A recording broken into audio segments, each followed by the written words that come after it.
Rain came down on the Oregon Valley like it had a grudge. It hammered the roof of the gas station, ran off the gutters in brown ropes, and turned the gravel lot into a field of black puddles. Beyond the pumps, the timber road vanished into fog. Pines stood shoulder to shoulder on the ridges, tall and wet and cold, like sentries who had forgotten what they were guarding. Cole Mercer sat in the far corner booth beside the coffee machine that had not been cleaned since the first Gulf War. He kept his back to the wall. Old habit. Bad habit. The kind of habit men praised until they saw what it did to you at 3 a.m. His left hand rested on the table. His right stayed under it, loose, calm, close to the sheath clipped inside his jacket. He was 42, but looked older in that light. Short-cropped hair, hard jaw, eyes that did not settle anywhere for long. Under the table, Titan lay with his scarred head on Cole's boot. The German Shepherd was 100 pounds of muscle and discipline, black and tan coat, damp from the rain, one ear torn at the tip, and a pale rope of scar tissue running from his shoulder, down across his ribs. An IED outside Jalalabad had carved that mark into him.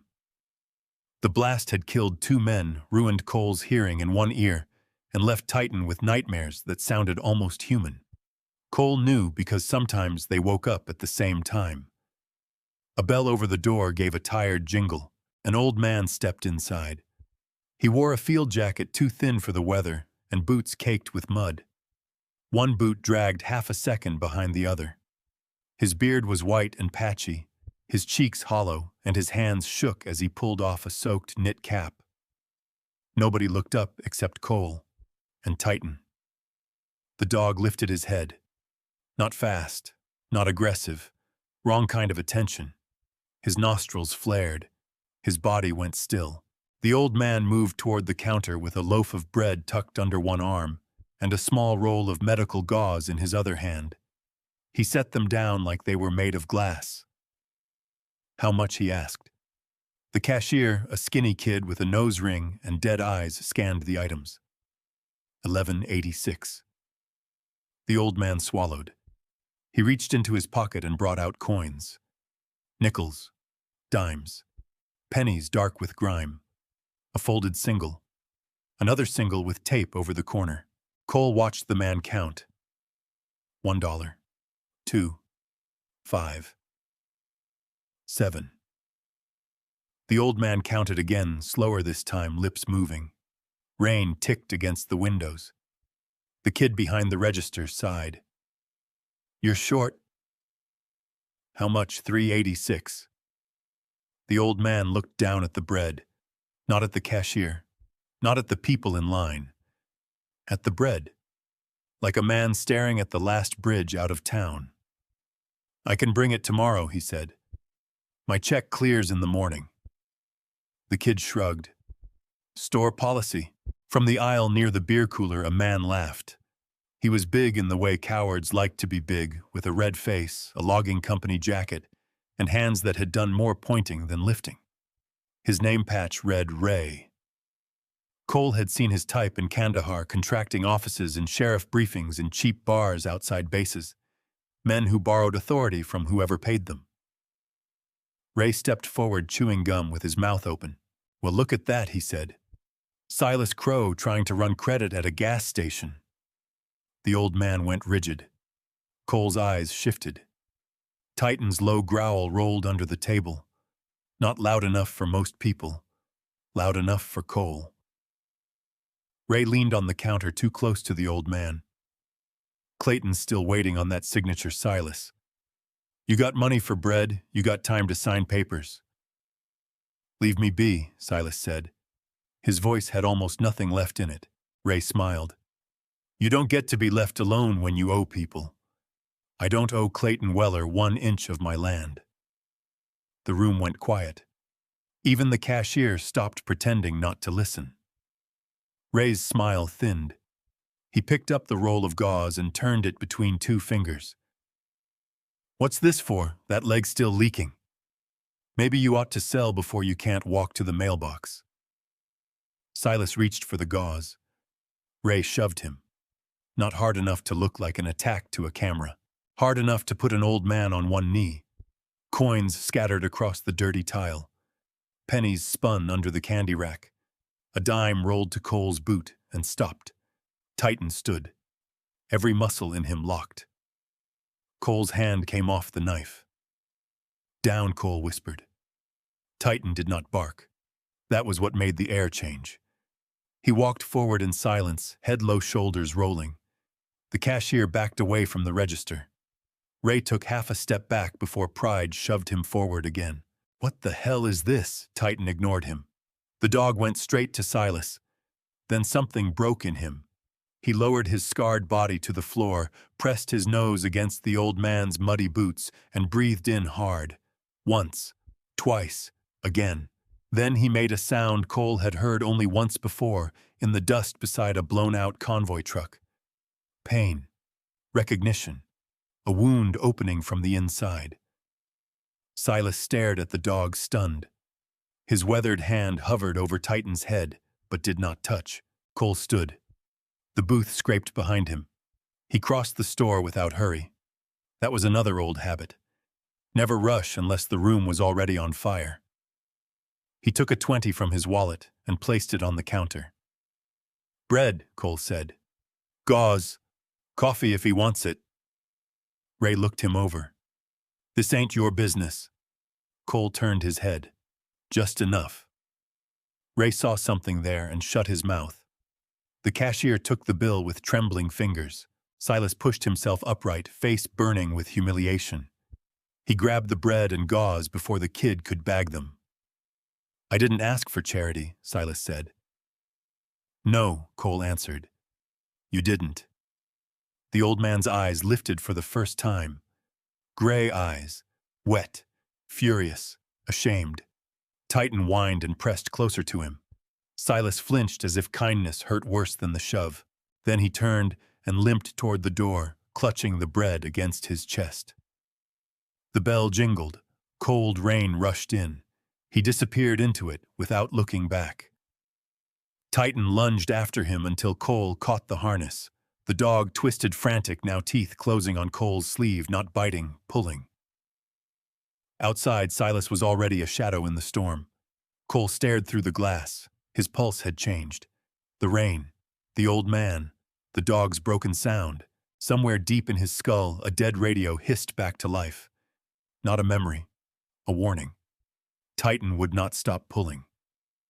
Cole held the harness with one hand and felt the dog's whole body shaking through the straps. Not fear, not anger, mission focus. That scared Cole more than a bark ever could. Inside the gas station, Ray tried to laugh it off for the cashier and the two men pretending to browse motor oil. Dog's got issues. Cole looked at him. Most of us do. Then he moved. The bell over the door snapped above him as he stepped into the rain. Cold hit his face like a wet hand. The pumps hissed. Wind pushed trash across the lot. Somewhere behind the building, a metal dumpster lid banged once, then went quiet. Too quiet. Titan's nose cut left. Cole followed. The gravel lot wrapped around the gas station into a narrow service lane, boxed in by stacked pallets, propane cages, and a dripping wall of blackberry vines. A yellow security light flickered over the back corner. It gave the fog a sick color. Cole heard Silas before he saw him. No. I said no. A hard slap of paper against a wall.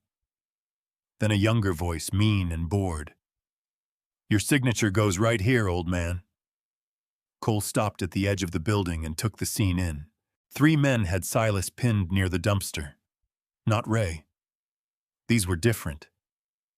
Work boots, cheap rain gear, faces hidden under caps. Hired muscle from the mill, maybe. Local boys who thought a paycheck turned them into soldiers. One of them held Silas by the collar. Another had a clipboard wrapped in plastic.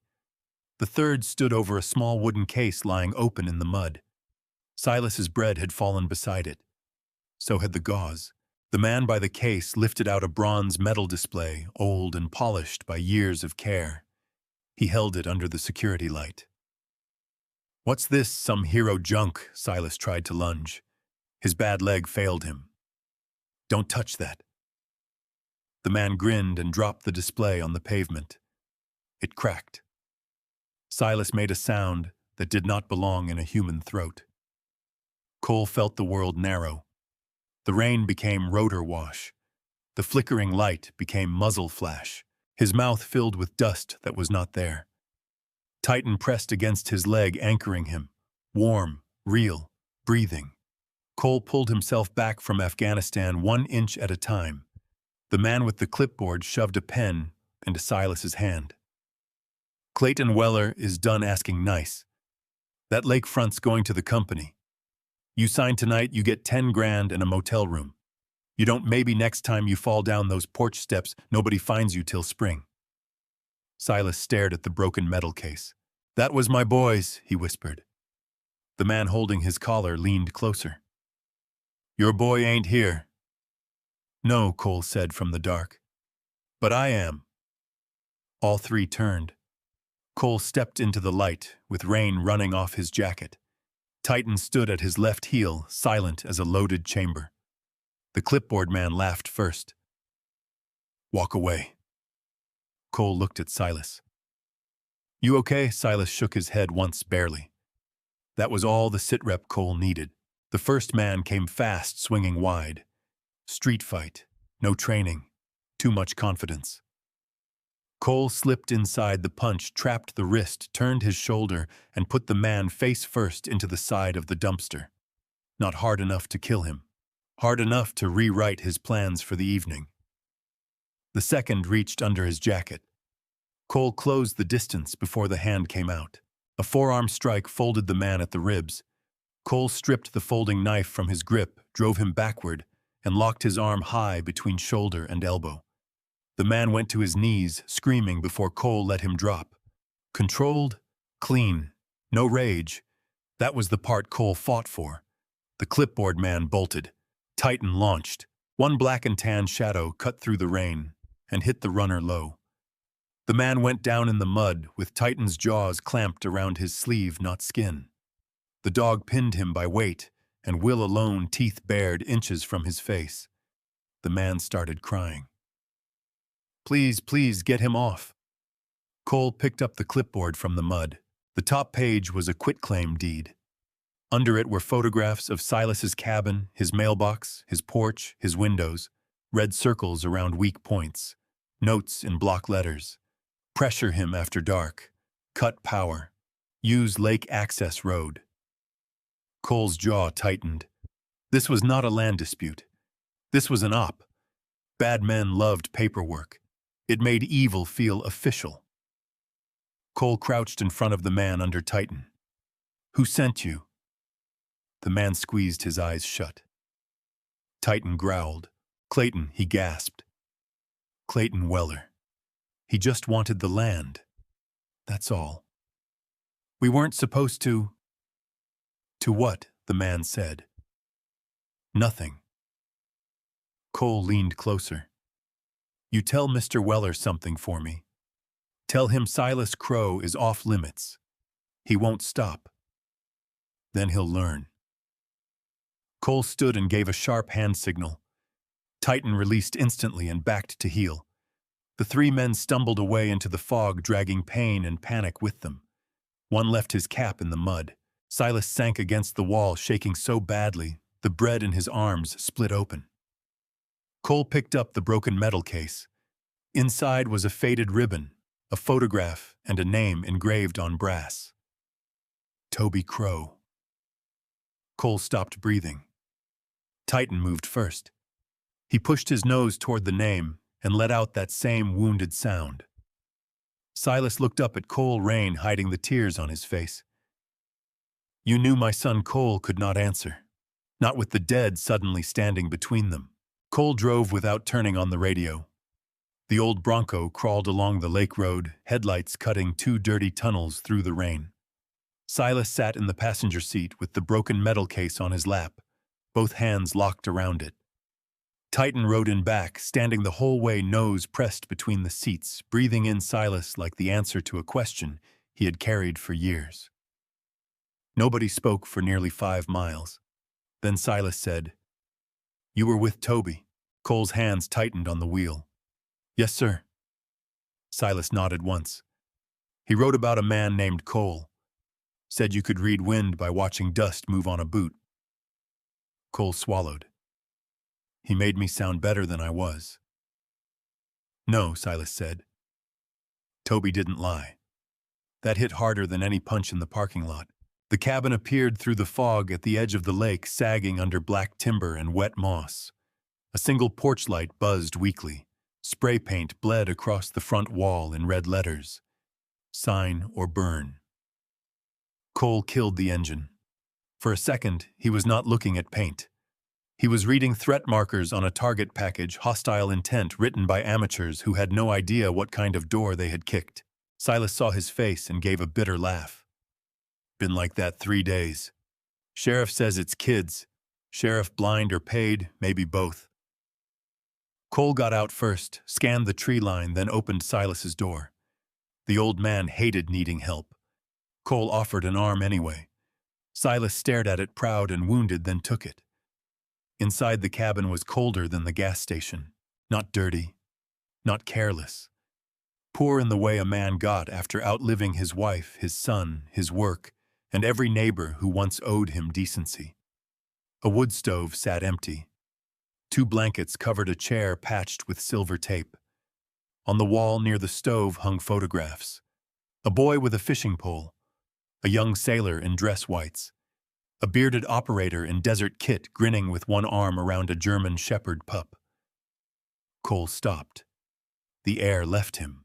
Toby Crow was frozen in that picture at 29, sunburned, and laughing helmet pushed back, one gloved hand buried in Titan's younger coat.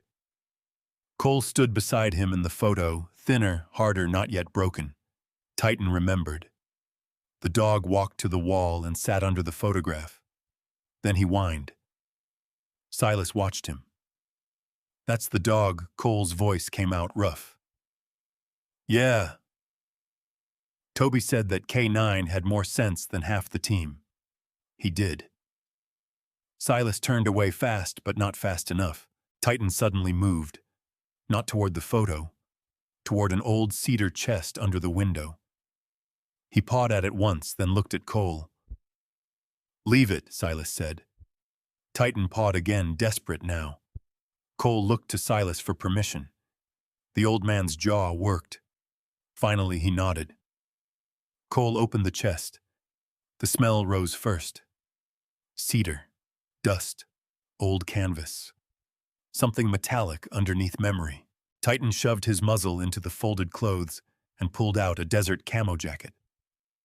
The fabric was stiff in places, dark along one side, the name tape still attached. Crow. Titan carried it gently to Silas, set it across the old man's knees, and lowered his head into his lap. Then the dog howled. Not loud, not wild, broken. Silas put one shaking hand on Titan's head. The other closed over the jacket.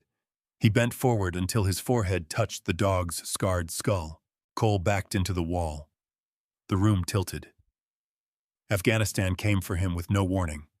A dry wash. Bad intel. A CIA asset gone sideways. A convoy that should have turned left. Toby laughing over comms, then screaming. Cole move, a body slamming into him. Heat. Dust. Titan dragging at a sleeve. Cole waking up under rotor blades while Toby did not wake up at all. Cole slid down the wall until he was sitting on the floor. "I was supposed to come," he said. Silas lifted his head. Cole could barely see him. "After Dover. After the funeral. I had your address, your number. I kept it in my wallet for 8 years. Why didn't you?" Cole looked at the jacket. "Because your son died pushing me out of the line. Because I came home breathing and he came home under a flag. Because every time I tried to call, I heard him telling me to move." Silas stared at him for a long time. Rain tapped the roof. Then Silas whispered, I waited. Cole closed his eyes. Those 2 words split him clean open. Titan left Silas and came to Cole, pressing his full weight against his chest, like he had done after night raids, after burn pits, after bad dreams with no names. Cole held the dog and shook once. Silas stood with the jacket in his arms. Toby saved you. Cole nodded. Then he didn't waste himself. Cole looked up. Silas's eyes were wet but steady now. My son was not a waste. No, sir. Outside, deep in the timber, an engine idled where no engine should have been. Cole killed the lantern with 2 fingers. The cabin dropped into darkness. Silas froze beside the stove, Toby's old jacket still clutched against his chest. Titan stopped whining. His ears snapped toward the trees. Outside, the engine idled behind the fog. Then another. Then a third. Cole moved to the window without showing himself. Through a slit in the curtain, he counted headlights slipping between the pines on the old lake access road. 6 vehicles. Maybe more behind them. Not deputies. Not neighbors. No emergency strobes. No hesitation. Clayton Weller had decided paperwork was taking too long. Cole's breathing slowed. The room changed shape in his mind. Door, window, back hall, cellar hatch under the rug, woodpile on the west side, tool shed 30 yards north, drainage ditch running behind it toward the lake.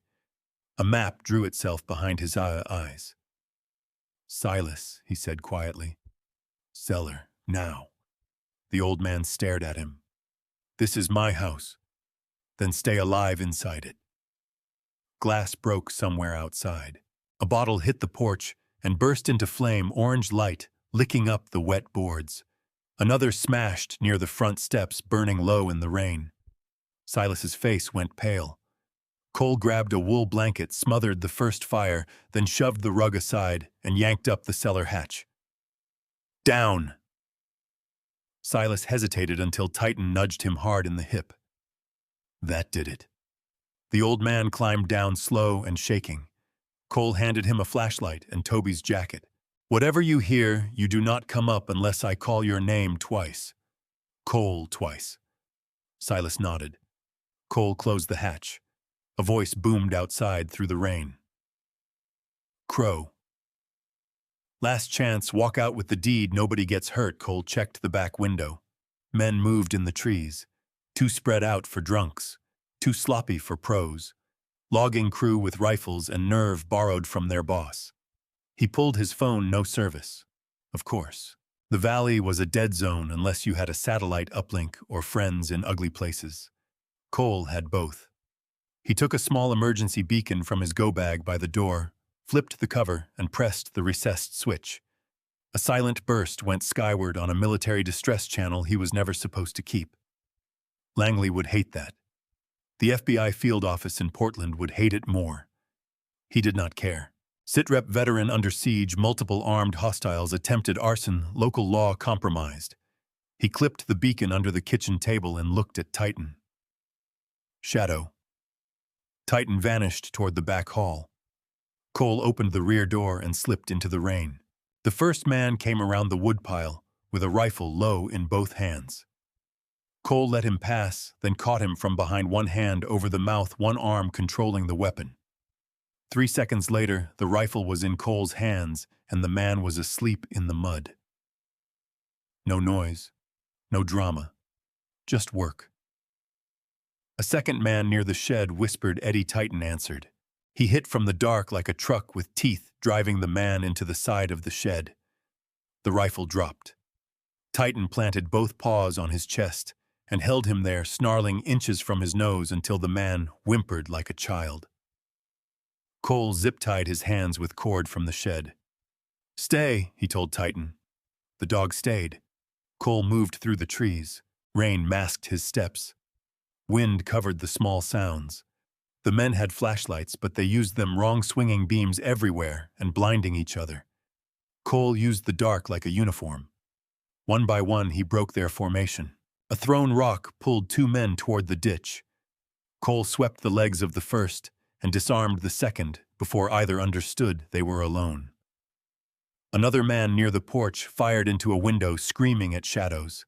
Titan circled behind him and took the sleeve, dragging him backward into the mud until Cole closed in and ended the fight with a knee and a command. Out, Titan released. Perfect control. Always perfect.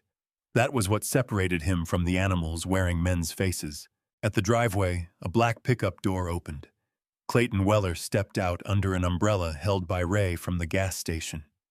Clayton wore a long coat, clean boots, and the smooth expression of a man who paid others to get dirty. He looked at the bodies groaning in the rain, then at the dark cabin. "You military boys always think you own the night," Clayton called. "But this valley belongs to me." Cole stood behind a pine rifle angled down. Clayton smiled toward the trees. "You're not the first asset to go off book in my county. I got friends, too. Beltway friends. Men who can bury a file so deep your own mother couldn't find it." Cole's jaw tightened. That was not mill boss talk. That was DC talk. Clayton lifted one hand. Somewhere above the cabin, wood creaked. Cole looked up. A shape shifted on the roofline, nearly invisible behind the chimney. A man with a shotgun. The cellar hatch inside the cabin opened with a faint scrape. Silas had heard Clayton's voice, and he was coming up. Cole saw the shotgun before the man on the roof saw Silas. That half-second was all the world gave him. The cabin door creaked open behind Clayton's men, and Silas stepped onto the porch with Toby's jacket around his shoulders. Rain silvered his white hair. His bad leg shook beneath him, but he stood straight, one hand gripping the doorframe. Clayton, Silas called. "You want my land? Look me in the eye when you steal it." Clayton turned, smiling like he had been waiting for an audience. On the roof, the shotgun barrel shifted. Cole moved. "Silas. Down." His voice tore through the trees. Titan was already running. The dog launched from the darkness, crossing the yard in a black blur.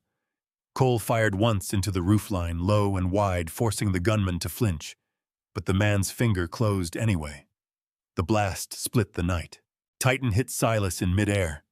The old man went backward through the doorway and landed hard inside the cabin. Titan crashed across the porch boards and slid against the step. For 1 second, nobody breathed. Then Titan tried to stand. His front legs buckled.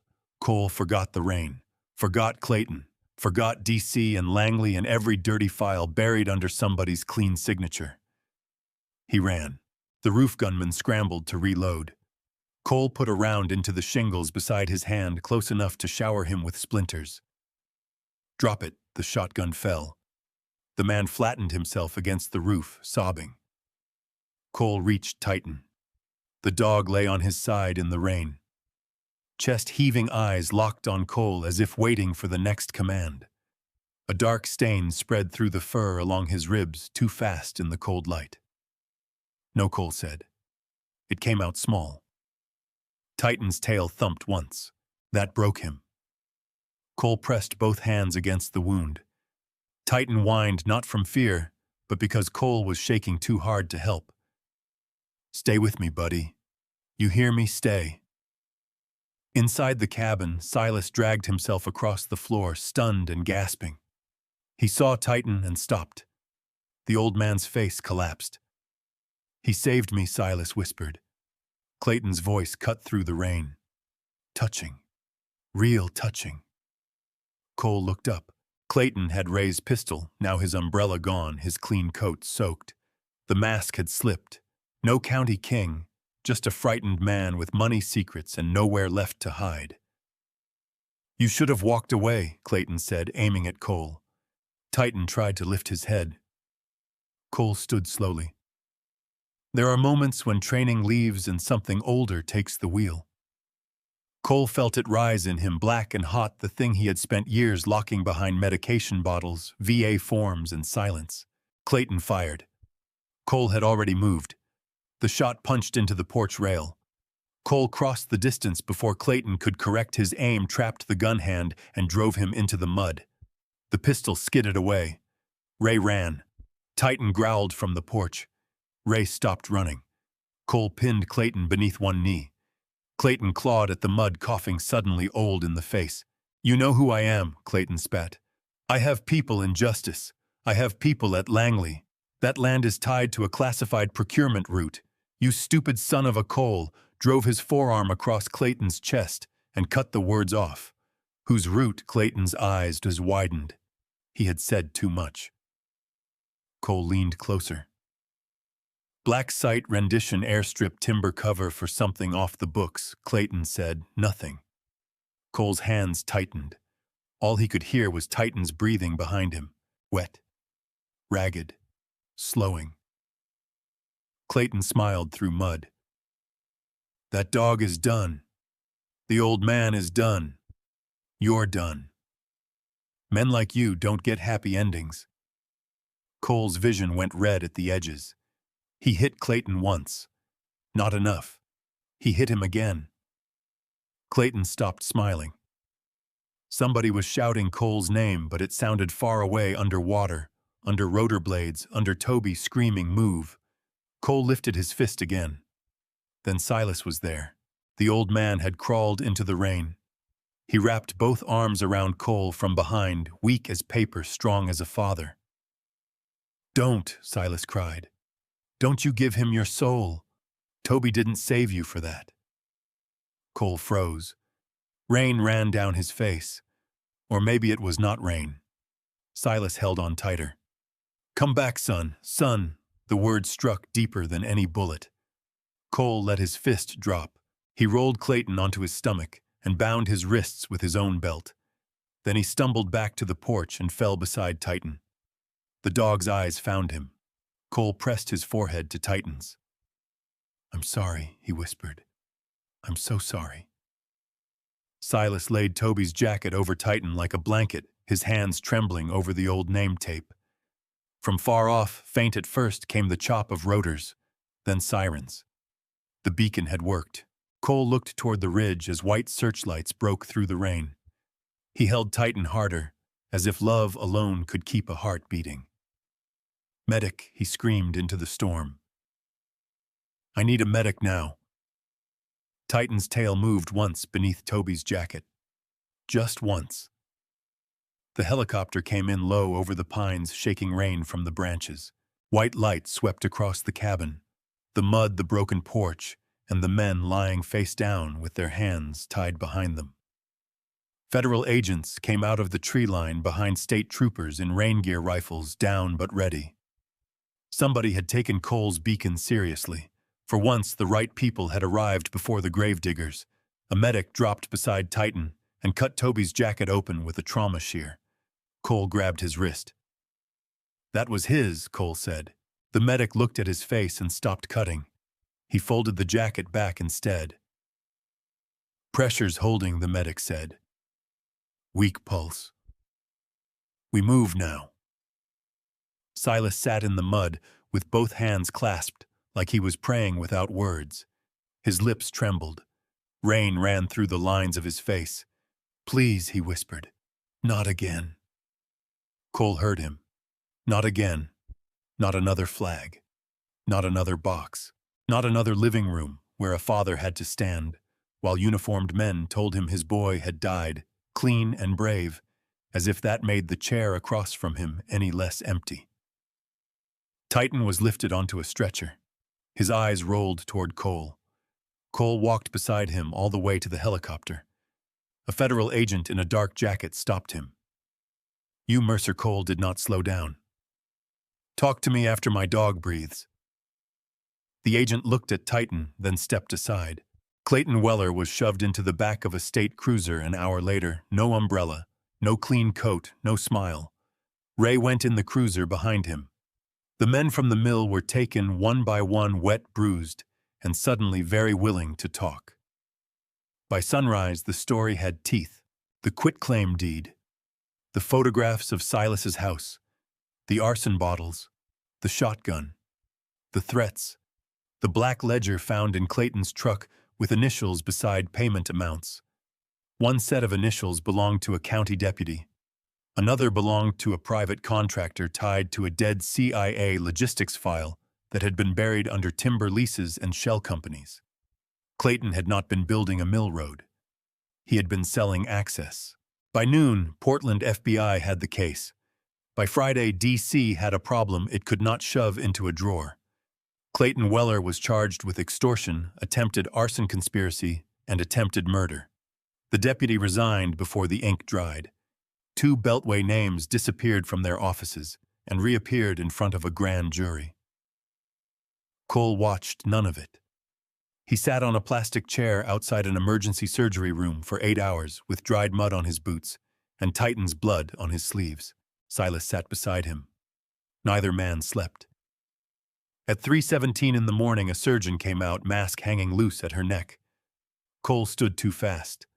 The surgeon looked tired enough to fall over. Then she smiled. "He's stubborn," she said. Cole's face broke. Silas covered his mouth with both hands. "He'll limp," the surgeon said. "He'll need time." But he made it. Cole turned away, one hand over his eyes. For the first time in 8 years, the sound that came out of him was not a nightmare. It was relief. 6 months later, the lake looked different. Morning sun lay across the water in clean gold. The pines still stood heavy on the ridge, but they no longer looked like guards. They looked like witnesses. The old cabin was gone. In its place stood a new one built from cedar and honest labor, with a wide porch, a stone chimney, and a flagpole out front. The wall where the red threat had been painted was now a kitchen window facing the lake. Silas sat in a rocking chair on the porch, with a blanket over his knees and a mug of coffee in his hand. Titan lay beside him, gray around the muzzle, one new scar across his ribs, one back leg held a little stiff. Every few minutes, Silas reached down and scratched behind his torn ear. "You know, Silas said Toby would say you're spoiling that dog." Cole stood by the chopping block, sleeves rolled up, splitting firewood in the sun. He earned it. Titan thumped his tail once, as if confirming the report. Silas looked out at the lake. "You leaving soon?" Cole set another log upright. For years, that question had chased him from motel rooms, VA parking lots, cheap apartments, and empty highways. Leaving was what he did before anybody could ask him to stay. He looked at Titan, then at the old man wearing Toby's jacket across his shoulders. "No, sir," Cole said. "Not unless you're kicking me out." Silas nodded, pretending to study the water. His eyes shined anyway. Cole lifted the axe and smiled for the first time without pain hiding behind it. Inside the cabin on the mantel, Toby Crow's photograph stood beside Titan's old K9 badge and the broken metal case Cole had repaired by hand. Some debts could never be paid back, but they could be honored. And sometimes, if a man was lucky, grace did not come loud. It came on 4 paws with scars, a limp, and enough love to lead him home.